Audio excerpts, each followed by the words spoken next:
How's it going, guys? Ben here with One Take Thoughts, and welcome to another video. This is about early morning, 8:13. Just got done with a couple hours of work, and feeling all right. Feeling a little. I think the rain and the clouds have been a little bit wearisome. But I'm sure everybody knows about that. Sometimes when you get in these long winter times of just rain and fog, it can kind of wear out on you. But I had an idea of a video I wanted to make about last night, and I just figured I would make it. It's just a one take thing, basically. As always, not a lot of editing, so hopefully this is entertaining to some people. I'm sure I could cut it and make it a more palatable video, but I don't know. I won't make videos if I spend too much time on them at this point, because, if it takes me a few days to make a video, which I've done that in the past, then I don't have the motivation to do it, because the viewership is it's really low, which is fine. But, until I get a higher viewership, I'm probably just going to continue pumping out these. So, figured to let you know. Gonna fix my hair here.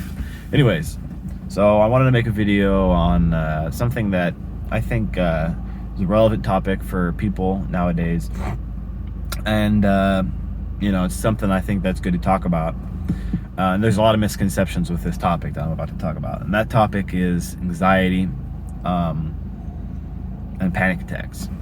Particularly anxiety, because I think panic attacks are panic attacks are, I think, oftentimes driven by anxiety.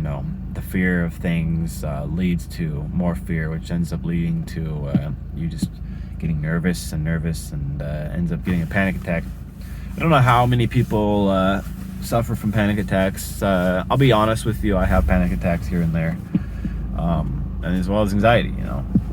You get anxious, and I think all of us suffer anxiety to some degree. And I also don't want to bar myself in and say, well, I suffer from a mental illness. And I think a lot of people do that, where they say, oh, I suffer from anxiety, I have a mental illness. Oh, you put yourself in a box. And then we all get anxious every once in a while. We all get depressed every once in a while.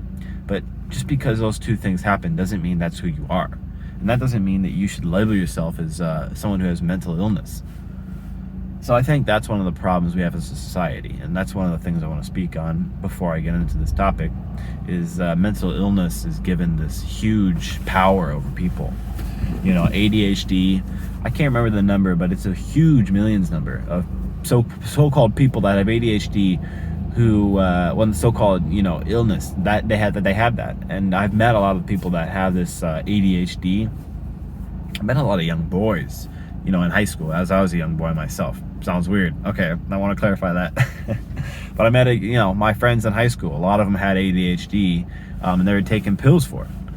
These are normal kids. These kids were normal. They were hyper. They had a hard time focusing in on school, as we all do as young men. I don't know about ladies as much, but I know as young men, it's very hard to sometimes focus in on school, because you want to do something. You want to go out and do something out and, play a sport. You want to be physical. You want to work. There's all kinds of things you want to do. And the last thing you want to do is learn something that you're never going to use in the future. That's a whole nother topic, but I'm not going to use the quadratic equation probably ever. But why did I learn it in high school? I don't know, because everybody said I was supposed to.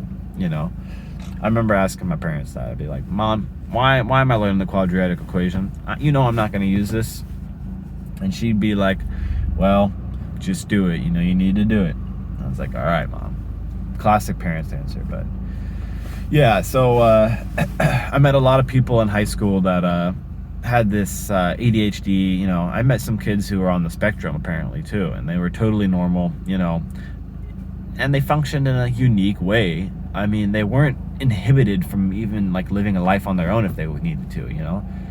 They were normal people that you could have a society with. That they don't require assistance constantly. And I think it's the same with anxiety. I think it's the same with depression. I met kids in high school, who had depression, they say. and they said, and they would take pills for it, and ultimately I would watch their degression. I don't think that's the right word, but like I would see them be affected by those pills in a more negative way than they were by the depression. Because the depression, unless there's like I'll give a license, or I'll give credence to maybe a severe mental, problem of like a severe chemical imbalance. I'll give credence to maybe there's, an actual illness there. But for probably, I would guess 75% of people, probably more, but I'll just be conservative with that number, of people who take depression meds probably need more to work on their life. Actually, I'm gonna take that back. Everyone who's taking depression meds could probably make themselves happier in a lot of different ways. Now, that's not that radical of a statement if you really think about it. Don't give me hate for that statement. Think about it. A lot of those people probably are doing things. In fact, all those people are probably doing things that they are not particularly happy about and that they want to change. Maybe they eat a lot of food and they don't exercise. Well, if you fix that, there is a good chance that you are going to be happier than you were before. There's probably a good chance of people who maybe are not working that much. Maybe they're working like part-time, and then the rest of that time they're like, watching YouTube. Well, let me tell you, from a man who's watched a lot of YouTube here, regrettably so, wasted a lot of life on that, that can really bring you down. Seeing the world, seeing outside of like the town that you live in, all this crap that goes on can really bring you down, which is another thing. If you're depressed, it could be because of all the things you surround yourself with. Social media, it's a gift, but it's a curse. I don't have personal social medias. I don't want to ever have personal social medias. I have a LinkedIn account for business, and I have a business account for my, I'm on YouTube basically. My business, I have a YouTube channel for that. And then I have this. And this is the way that I communicate with the internet and the world out there, primarily. And so I'll give this a pass, and I guess everybody has to give a pass to something. But, like Twitter, Instagram, Snapchat, all those things are designed to make you addicted, to get you to continually look at that. And it's all fake. It's all fake. Everyone on there paints this picture of their life, and that their life is so great and wonderful, and they're living the life. It's all fake though, and I think that's damaging. And, for young girls, I think it's also damaging. Not even young girls, but girls all the way into their 30s, I think, are affected by social media, as well as boys, of course. But girls see these pictures of these ladies who are, they're very photoshopped, their makeup, their perfect lighting, they're professionals everywhere around them, trying to make them look as beautiful as they can so they can profit off that person. And then these girls look at this lady and they say, well, I don't look like that, so there must be something wrong with me. Or on the flip side, they see this model with millions of followers and so many people who seem to support her, and this model gets basically nude. Just from experience from when I was younger, all of those music artists out there are just basically like, their Instagram pages are softcore porn. Don't look at their pages. Don't go on them. Don't go on Dua Lipa's. Don't go on any one of those people's Instagram pages, because it's most likely going to be a lot of pictures of them in basically nothing, in a tiny little bikini, showing off everything they got. And I think it's damaging, because I think we're seeing, we're seeing a surge of ladies online, people from my old school, who are out of school now, and they're posting pictures of themselves in these tiny, small little bikinis. And it's like, come on, what are we doing here? My grandmother would have never done that. Our grandmothers would have never done that. Probably our mothers would have never done that. I mean, my mother, no, but like, I mean, generally, I don't think the previous generations before millennials were doing as much of that. Of course, there was there's always the popular culture of like pop stars and rock stars, all of them, they're all crazy. But like I'm sure the modern just man and woman who are the everyday person, I'm sure they weren't doing that. But now everybody is, and I think we're seeing that. So I think that's detrimental for female mental health. Male mental health is affected by those things, but those are just a list of things. But I don't need to tell you about why and what causes. Well, I don't need to tell you exactly what causes anxiety, but I want to speak more on why you're depressed. There's a great verse in the Bible. I can't remember it, but I think basically, if I can paraphrase it, it's talking about how anxiety causes depression. So if I am anxious about something, maybe I'm anxious about, gee whiz, who am I going to marry? And I get really anxious about it. I can get depressed about it. I can get really depressed. I'll give you an example. Here I am sitting in my car. I wake up at 5 o'clock in the morning. I'm driving to work. It's 45 minutes to work. And I'm just thinking about, who am I going to marry? And I just start getting really anxious about it. I start thinking about it, and then, I get down a little bit because of the anxiety. I'm just anxious. I'm like, oh man, who am I going to marry? I'm going to mess it up, man. I'm going to mess it up. And as that's happening, I start to think, man, am I going to get married? And the thoughts start flowing in worse and worse and worse. And then I get depressed. And, when you're in that depressed state, your thoughts really aren't very clear. And I started listening to sad music, and I got myself in an even deeper hole of depression. And I think a lot of it's because it was pegged from the anxiety, And for the world, I don't have an answer for you. But for a Christian, we really shouldn't be anxious about these things. And I confess to you, I get anxious about these things, and I wish I wouldn't. I get anxious about who I'm going to marry. It's like I want to get married so bad, and I get anxious about like, oh geez, am I going to find the right one? Is she going to be godly? Is she going to be Christian? Is she going to take care of my kids? Is she going to want to be a stay-at-home wife that I want?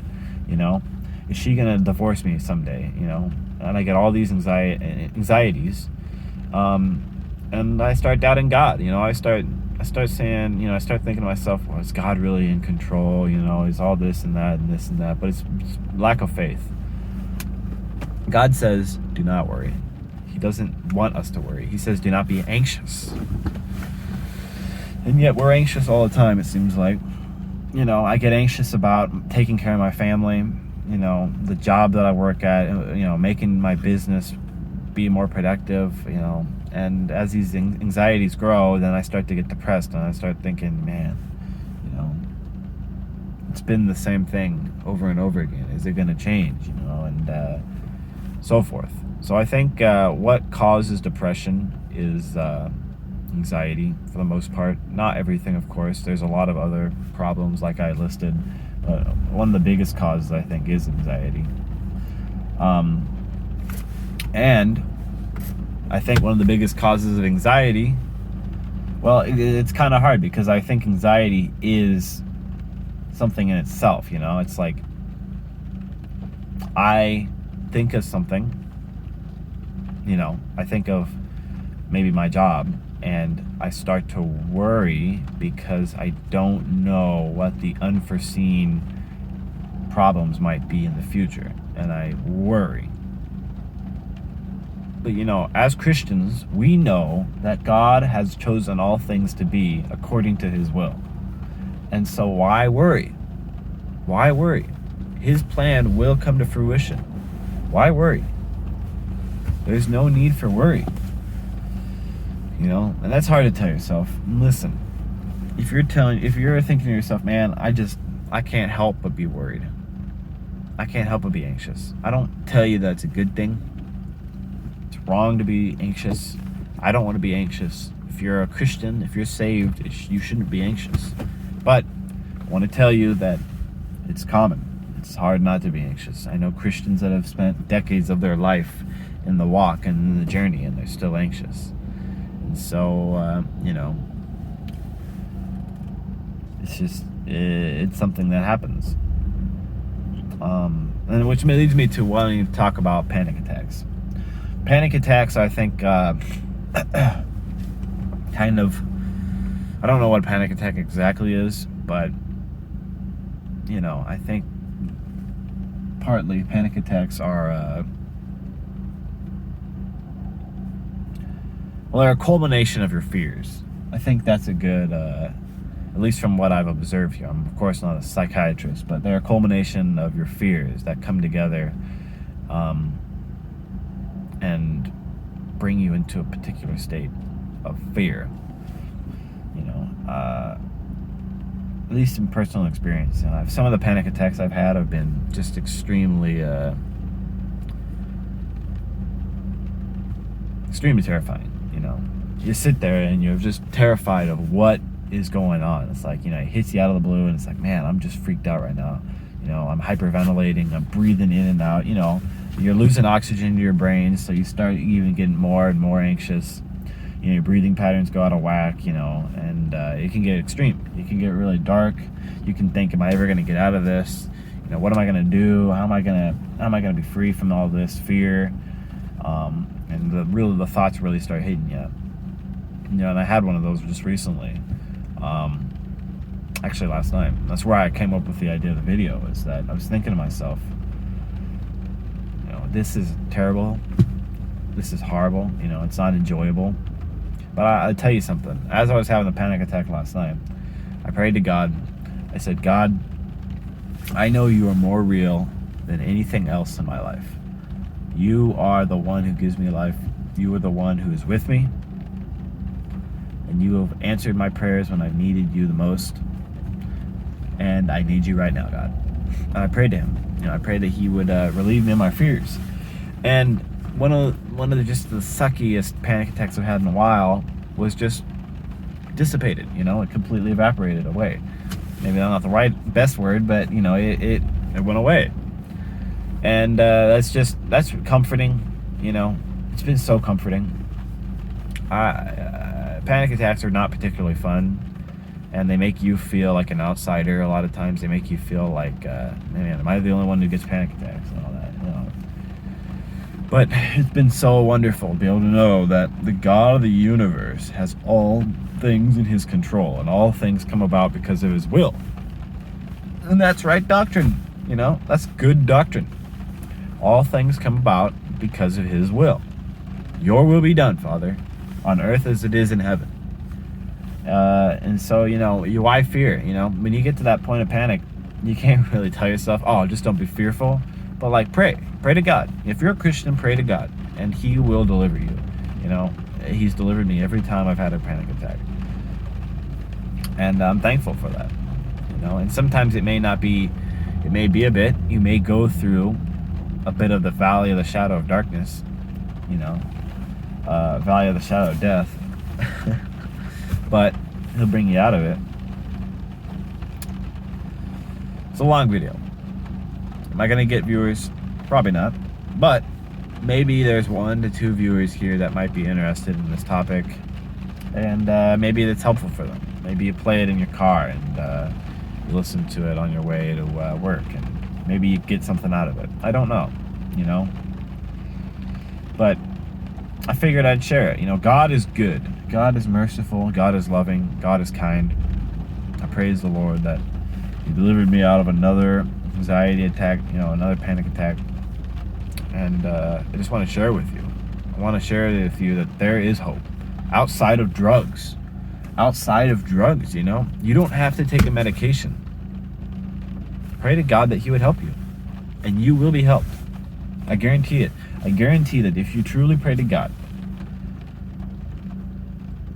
he will answer. Now, that answer may not be the answer you're looking for, but he will answer you. Now, I'm not saying that you're always going to be freed from the problem that you're in. You may have anxiety, and you may have panic attacks, and you may continue to get them. He may not stop you from getting them. I still get them, I've been a Christian for 2.5 years here, almost. No, yeah, 2 years, never mind. I've been a Christian for 2 years. And I still get them. You know, and I prayed to God I wouldn't, but I get them. And sometimes when I pray to God in those panic attack moments, I have sometimes had a delay in the answer, but He has answered. And so what I say to you is that if you knock, the door will be open. You know, if you seek, you will find.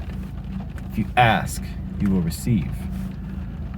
And so I just say to you that if you're suffering in this sort of,